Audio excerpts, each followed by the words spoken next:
donc on se retrouve sur le stand de Crosscall. On est aujourd'hui, enfin maintenant avec Frédéric. Il va nous présenter le Tracker X4. Alors, je t'écoute. Bonjour, effectivement le Tracker X4 c'est le dernier flagship de Crosscall qui est sorti fin d'année dernière. Euh, Qu'est-ce qu'on retrouve? On retrouve évidemment l'ADN Crosscall en termes de solidité, puisqu'il est solide, c'est le plus solide de la gamme, en termes d'étanchéité, puisqu'il étend jusqu'à 2 mètres, donc parfait pour une utilisation, alors pas sous-marine, mais en tout cas dans l'eau sans problème. Je te coupe déjà. Il y a une durée 2 mètres, mais une C'est certaine 2 durée. mètres, 2 mètres pendant. Après, c'est des normes, hein, c'est 2 mètres, 2 mètres, ouais, une heure à 2 mètres de profondeur. D'accord. Mais bon, c'est des normes, hein, donc c'est normé. Ensuite, par contre, on retrouve donc aucun compromis sur l'étanchéité et sur la solidité. Par contre, on retrouve des codes, en tout cas, d'un smartphone haut de gamme, puisque c'est le haut de la gamme, avec par exemple un déverrouillage par empreinte, un super écran Full HD 5.5 pouces. Et puis surtout, on retrouve cette impressionnante lentille à l'arrière, 170 degrés, avec une caméra plus classique en tout cas, et évidemment la caméra HD. Donc pourquoi avoir mis une lentille 170 degrés? C'est effectivement, comme on le disait, pour intégrer une action cam à l'intérieur d'un smartphone pour la première fois, c'est une innovation mondiale. Et tout ça en 12,9 mm d'épaisseur, donc c'est vraiment le téléphone sans aucune concession. Et c'est ce qu'on voulait.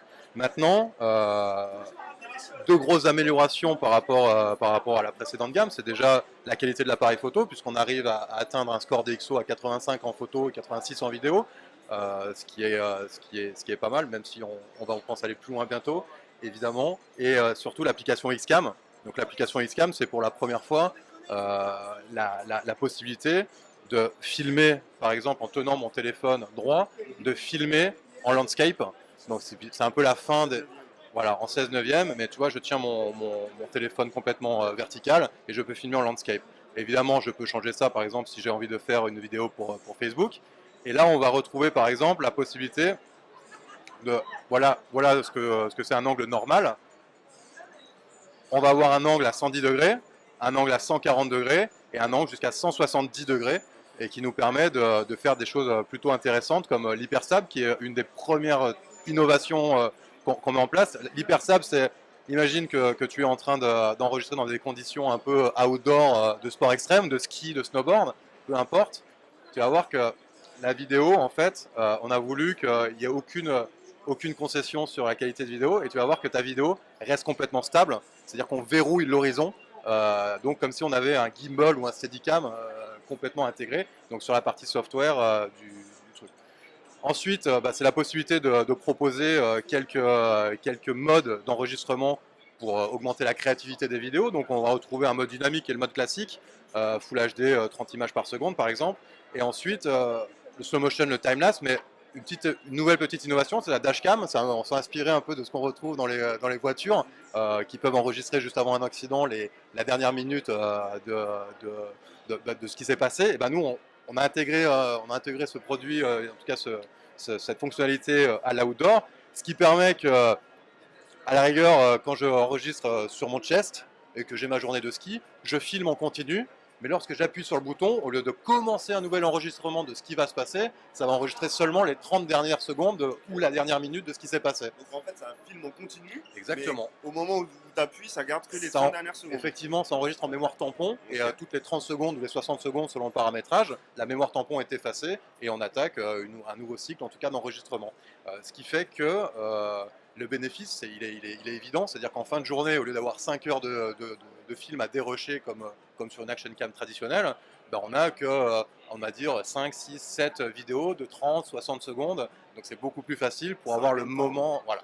C'est ça, puis du coup, je pense qu'on peut faire le montage. Et c'est justement effectivement la transition pas fait parfaite, exprès, la transition parfaite, puisque effectivement le Tracker X4 il n'est pas là pour juste en faire des vidéos, mais la volonté qu'on veut, c'est vraiment permettre aux gens de faire des films de leur vie, des films de leurs aventures outdoor ou pas que. Et tout ce qu'on voulait, c'était déjà proposer une timeline. Donc c'est évidemment juste un accès à la galerie, un raccourci galerie. Mais pourquoi mettre qu'un média alors que je suis déjà en train de concevoir quelque part un projet de film? Et donc j'ai déjà mes éléments médias où il suffit d'appuyer sur un bouton pour attaquer l'édition de mon film. Évidemment, je peux attaquer un nouveau film. Par exemple, ce soir, j'ai l'anniversaire d'un copain, ça n'a rien à voir avec ma journée de ski. Boum, j'attaque une nouvelle story ou je la continue comme je veux. Mais je peux aussi charger une X-story existante. Admettons que tous les samedis matins, je vais faire du VTT avec mes copains ou je sais pas quoi. Et ben, n'empêche que je peux avoir my story de toutes mes sorties VTT. Alors, si tu additionnes ça avec la dashcam où j'ai que des bons bouts, mon film, finalement, au bout de 3 semaines, 4 semaines, il est déjà prêt à être monté et c'est un gain de temps phénoménal. Ce qui fait que. Ouais, c'est ça. En fait, ça permet de pouvoir se créer des films sur des personnes où leur plaisir, ça va être d'aller faire du vélo, mais pas de faire le montage. Et du coup, vous allez pouvoir vous simplifier tout ça. Quoi, Absolument, parce que là, tu retrouves exactement ta timeline. Tu peux évidemment changer le séquencement, l'ordre en tout cas l'ordre des séquences. Par exemple, tu vas pouvoir ajouter un média, donc on va aller dans la galerie, on va ajouter le média qu'on veut. Et puis on peut, pourquoi pas, ajouter de la musique. Donc là, on propose des choses pour qu'on puisse mettre sur YouTube sans être coupé, parce que maintenant, si tu mets du Madonna sur YouTube, tu es coupé par YouTube. Donc on propose des musiques libres de droit que les utilisateurs peuvent utiliser pour diffuser sur YouTube sans restriction. On peut évidemment couper une séquence pour garder le morceau qu'on veut. On peut régler le volume si le son est pas bon. On peut réduire le volume sonore. Et tout simplement, en appuyant sur le bouton, voilà, on lance un process de création du X-Story et de manière à avoir ce type de vidéo. Finalement, très simplement, je retrouve dans la galerie, puisqu'on a recréé complètement une galerie de manière à avoir vraiment toutes les X-Stories qu'on peut avoir. Donc là, c'est les X-Stories que j'ai fait au salon.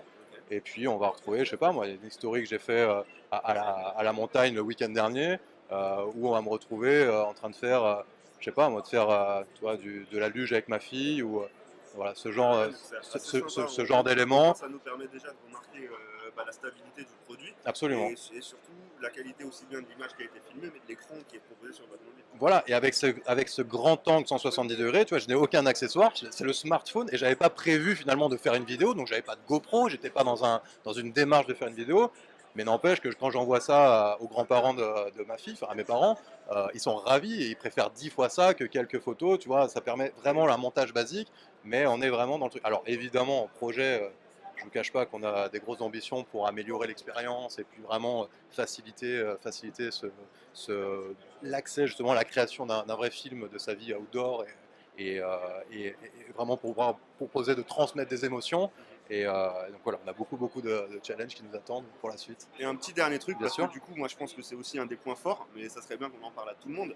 C'est en plus de cette cam action, on a ce petit support. Est-ce que tu peux nous en parler? À quoi ça sert? Alors le X-Link, le X-Link, on le retrouve sur l'ensemble de la gamme Crosscall, donc Tracker, Action et Core. Le X-Link, c'est une technologie qui permet de transférer à la fois de la donnée et de l'énergie, c'est-à-dire que c'est un port USB 3.0, donc qui permet vraiment un transfert de data rapide, et en même temps on peut recharger. Et si vous me suivez sur une gamme d'accessoires, vous voyez que vous savez que Crosscall, on fait bien sûr des devices, mais on a toute une gamme d'accessoires, par exemple comme le X-Dock, qui permet de vraiment poser son smartphone. Voilà, c'est solide parce qu'en fait on a 4 aimants ici, on a 4 aimants qui permettent vraiment de poser. On le retrouve évidemment, on le retrouve sur d'autres éléments comme la possibilité de juste plugger un câble pour le recharger sans devoir le brancher. Donc vraiment on essaie de faciliter au maximum l'usage de nos smartphones. Et puis pour vraiment finir avec le tour des accessoires, on a ces deux petites encoches ici et ici qui permettent de fixer le fameux X-Blocker. Et le X-Blocker, ça permet de verrouiller ce device sur un support, un cadre de vélo par exemple, ou sur un homme avec le chest, et aussi sur un support de voiture comme le X-Car. Et donc, ah bah voilà, hop. Et exactement de la même manière, je prends, je plug, je peux transférer mes données hyper facilement, je peux recharger hyper facilement. Et évidemment, on peut imaginer maintenant les usages qui vont avec sur un cadre de vélo par exemple, puisque je peux mettre à la fois mon Strava, mon GPS, et en même temps enregistrer en grand angle. Donc on arrive à multiplier les usages et puis on transforme la sortie vélo finalement complètement. Donc c'est vraiment ce qu'on cherche. En tout cas, merci beaucoup. Avec plaisir. Fred. Frédéric, non, c'est Fred, c'est bien. Merci beaucoup. À bientôt. C'est un plaisir et puis